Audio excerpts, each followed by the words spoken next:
everyone! Umagang kay ganda sa inyong lahat. Lalo na po sa mga nakatira dito po sa bansang Pilipinas and to those who are residing from different countries. Keep safe everyone! Araw, 4 na letra lamang ito, subalit ano nga ba ang simbolo ng araw sa mundo? Alam naman nating lahat, di ba? Kung gaano kahalaga ang araw sa ating planeta. Gaano man kalakas ang bagyo, gaano man kadilim ang buhay ko or ang buhay mo, sa takdang panahon ay magliliwanag rin ito, kaya piliin nating ngumiti at tumawa minu-minuto. Di ba? Gaya ko, ang akala ng lahat ng mga kaibigan ko, bakit daw palaging maaliwalas ang mukha ko? Di ba no? Akala ata nila almost perfect na ang buhay ko. Ang hindi nila alam, choice ko talagang maging ganito.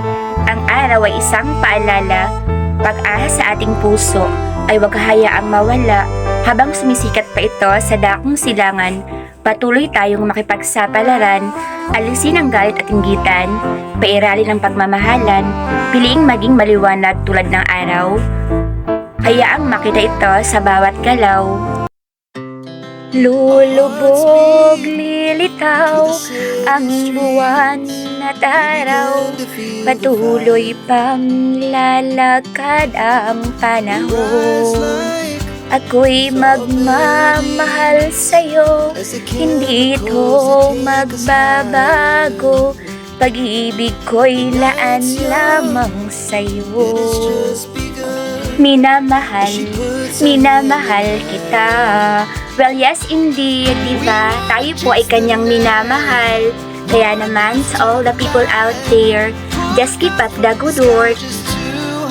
Moral lesson, as long as the sun is shining, as long as you are residing on this planet Earth, there's no reason for us to give up.